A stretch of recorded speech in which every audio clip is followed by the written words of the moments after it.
Hello everyone, welcome back to Pallikkarans YouTube channel. ഇന്ന് പള്ളിക്കാരൻ നിൽക്കുന്നത് കൊല്ലം രൂപതയിലെ കടവൂർ സെൻറ്റ് കശ്മീർ ദേവാലയത്തിൻ്റെ മുൻപിലാണ്. കടവൂർ പള്ളിയിൽ ഇന്ന് മേടത്തിരുനാളോടനുബന്ധിച്ചുള്ള പ്രദക്ഷിണ ദിവസമാണ്. വിശുദ്ധ ജോർജിൻ്റെ തിരുനാളാണ് ഇവിടുത്തെ ഏറ്റവും വലിയ തിരുനാൾ.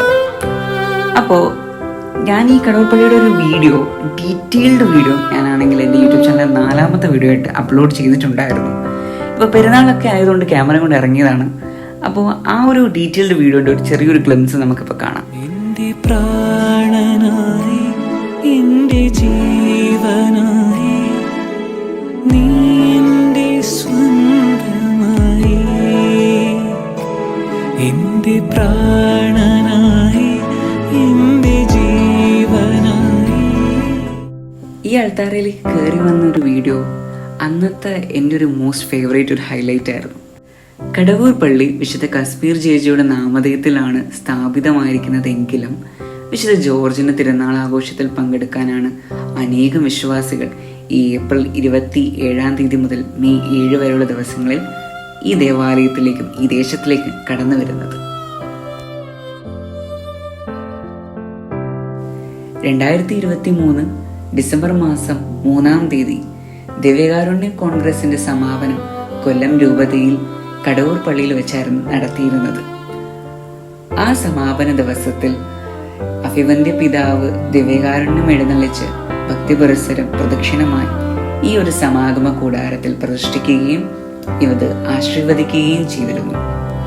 ഈ സമാഗമ കൂടാരം എല്ലാ ദിവസവും രാവിലെ 4 മണി മുതൽ രാത്രി 9 മണി വരെയാണ് വിശ്വാസികൾക്കായി തുറന്നിട്ടിരിക്കുന്നത്. ഈ സമയങ്ങളിൽ ഈശോയെ നമുക്ക് ആരാധിക്കുവാനും പേഴ്സണലായിട്ട് വന്ന് പ്രാർത്ഥിക്കുവാനും മെഡിറ്റേറ്റ് ചെയ്യുവാനും ഒക്കെ നമുക്ക് സാധിക്കുന്ന ഒരു സമയമാണ് ദിവ്യകാരുണ്യത്തിൻ്റെ മുൻപിൽ. എല്ലാ വർഷവും വളരെ മനോഹരമായ ദീപാലങ്കാരമാണ് കടവൂർ പള്ളി നടത്തുന്നത്.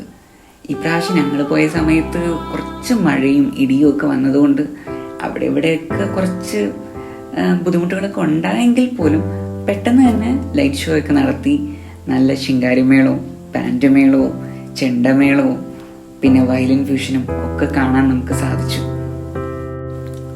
കടവൂർ പള്ളിയിൽ എല്ലാ ചൊവ്വാഴ്ചകളിലും വെള്ളിയാഴ്ചകളിലും വിശുദ്ധ ജോർജിന്റെ നൊവേന നടത്തപ്പെടുന്നുണ്ട്.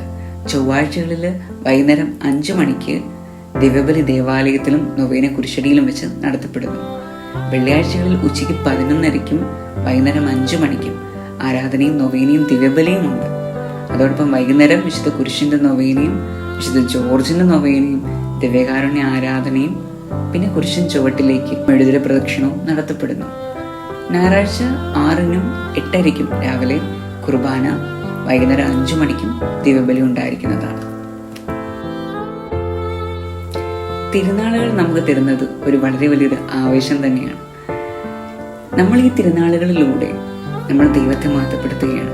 തിരുനാൾ ആഘോഷങ്ങളിലൂടെ ക്രിസ്തീയമായ രീതിയിൽ നമ്മുടെ ആഘോഷങ്ങൾ നമ്മൾ നിറവേറ്റുകയാണ് ചെയ്യുന്നത്.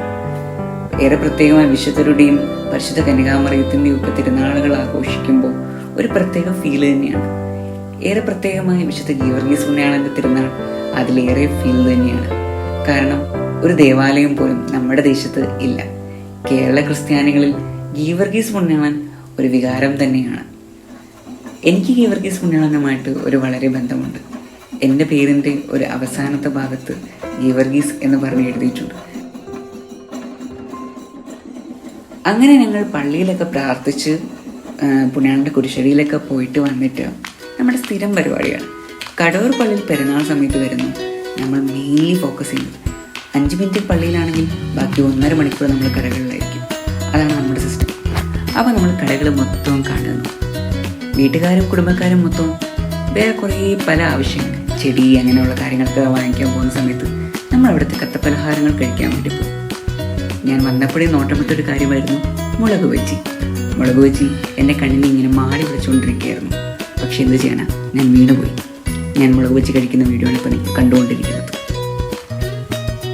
മഴ കാരണം പകുതിക്ക് വെച്ച് നിർത്തിയിരിക്കുമായിരുന്നു വയലിൻ ഫ്യൂഷൻ. ഞങ്ങളിങ്ങനെ കടകൾ നോക്കിക്കൊണ്ടിരുന്ന സമയത്ത് പെട്ടെന്ന് പരിചയമുള്ള ഒരു ട്യൂണിങ് കേൾക്കുകയുണ്ടായി. പൈരറ്റ്സ് കരയുന്ന ട്യൂണിങ് കേട്ടപ്പോൾ ഒറ്റ ഓട്ടോ ഓടി അത് കേൾക്കാൻ വേണ്ടി. പിന്നെ അതും കേട്ട് അവിടെ നിന്നു. പിന്നെ 2-3 ഫോട്ടോയും സ്റ്റിൽസും ഒക്കെ എടുത്തു. സോ നമ്മുടെ വീഡിയോ ഇവിടെ എൻഡ് ചെയ്യുകയാണ്. അപ്പോൾ നിങ്ങൾ ചാനൽ ആദ്യമായിട്ട് കാണുകയാണെങ്കിൽ നിങ്ങൾ ലൈക്ക് ചെയ്യുക, ഷെയർ ചെയ്യുക, സബ്സ്ക്രൈബ് ചെയ്യുക, കമൻറ്റ് ചെയ്യുക and tap on the bell icon also. ഇനി അടുത്ത് ഏതൊക്കെ ചേർച്ചസിൽ പോകണം എന്നുള്ളത് നിങ്ങൾ എന്നെ അടുത്ത് സജസ്റ്റ് ചെയ്യുക, കമൻറ്റ് ചെയ്യുക. അപ്പം മറ്റൊരു വീഡിയോ ആയിട്ട് വീണ്ടും വരുന്നതായിരിക്കും. Stay tune. ദാസരിൽ കാരുണ്യം തൂകിടൂ, ആശ്വാസമേകുവാൻ കൃപയേകിടൂ. പുണ്യവാനേ ദേവദീസേ, ഞങ്ങൾക്കായി നിത്യവും പ്രാർത്ഥിക്കണേ. പുണ്യവാനേ ദേവദീസേ,